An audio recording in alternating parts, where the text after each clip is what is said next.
क्या हम केवल यही शरीर हैं? ऋषियों, योगियों और ओशो जैसे बौद्ध पुरुषों ने बार बार कहा है, मनुष्य के एक शरीर नहीं है, वह 3 शरीरों से बना है, स्थूल, सूक्ष्म और कारण। इस लेख में हम समझेंगे सूक्ष्म शरीर क्या है, यह कैसे बनता है, मृत्यु के बाद इसका क्या होता है, ध्यान, योग और मोक्ष से इसका क्या संबंध है। शरीर के 3 स्तर भारतीय दर्शन के अनुसार। स्थूल शरीर, यह भौतिक शरीर है जिसे हम देख सकते हैं। सूक्ष्म शरीर, यह ऊर्जा और चेतना का अदृश्य शरीर है। कारण शरीर, यह बीज रूप है, आत्मा का सूक्ष्मतम आवरण। जैसे प्याज की परतें होती हैं, वैसे ही आत्मा के चारों ओर शरीर के आवरण हैं।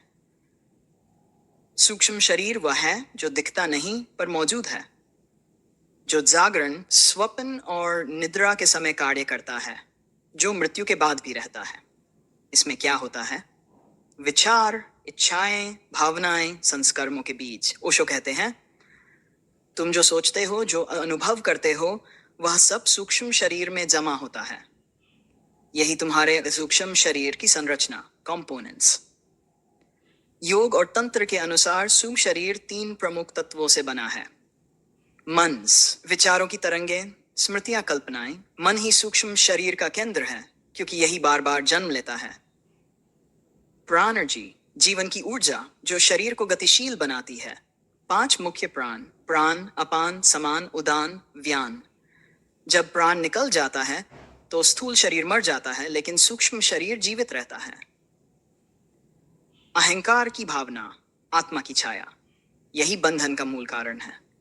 जब तक अहं है तब तक आत्मा शरीर में बंधी रहती है। सूक्ष्म शरीर की कार्य प्रणाली। सूक्ष्म शरीर ही स्वप्नों को रचता है, पुनर्जन्म को ले जाता है, कर्मों को संचित करता है। स्वप्न अवस्था में कौन जागता है? शरीर तो सोता है पर स्वप्न देखे जाते हैं। देखने वाला कौन है? वही सूक्ष्म शरीर। स्वप्न अवस्था सूक्ष्म शरीर का क्षेत्र है। मृत्यु के बाद क्या होता है? स्थूल शरीर नष्ट हो जाता है, लेकिन सूक्ष्म शरीर विचारों, इच्छाओं और कर्मों का गट्ठर अगले शरीर की ओर चला जाता है। मृत्यु के बाद जो रहता है वही सूक्ष्म शरीर है, वही अगले जन्म का कारण बनता है। सूक्ष्म शरीर और पुनर्जन्म। जैसे कंप्यूटर में डाटा सेव हो जाता है, वैसे ही आत्मा के आसपास सूक्ष्म शरीर में वासनाएं और संस्कार संचित हो जाते हैं। यह कैसे कार्य करता है?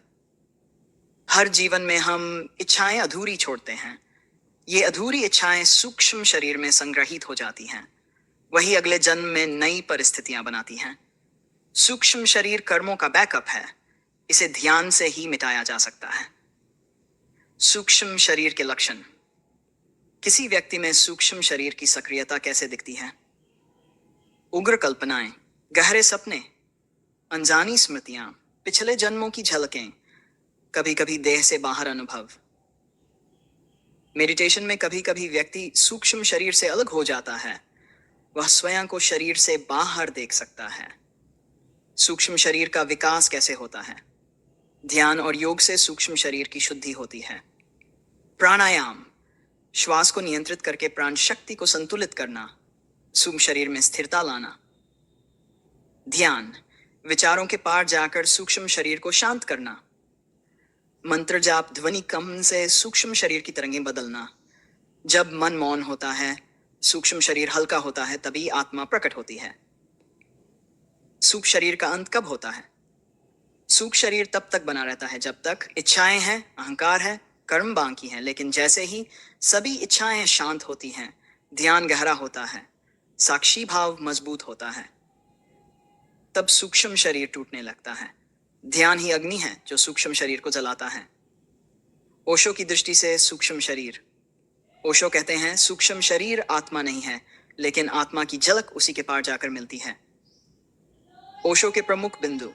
सूक्ष्म शरीर जन्म और मृत्यु के बीच की सेतु है। ध्यान की यात्रा में सबसे पहले हमें सूक्ष्म शरीर का अनुभव होता है, इसे पार करने पर ही साक्षी जन्म लेता है। डेंथ, सूक्ष्म शरीर और कारण शरीर का संबंध और कारण शरीर बीजों का क्षेत्र। सूक्ष्म शरीर अनुभवों का बैंक है और कारण शरीर कर्मों का बीज गृह। ध्यान में व्यक्ति जब सूक्ष्म शरीर को देख पाता है तब वह उसके परे कारण शरीर में प्रवेश करता है और वहां से मोक्ष की यात्रा शुरू होती है। ध्यान के माध्यम से सूक्ष्म शरीर से मुक्ति। ओशो की ध्यान विधियां।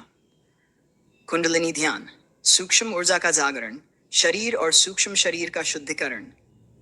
डायनामिक मेडिटेशन, पुराने संस्कारों की उथल पुथल, सूक्ष्म परतों की सफाई। मौन ध्यान, साक्षी भाव की स्थिरता, सूक्ष्म शरीर का विसर्जन। ध्यान सूक्ष्म शरीर का श्मशान है, वहीं आत्मा जीवित होती है।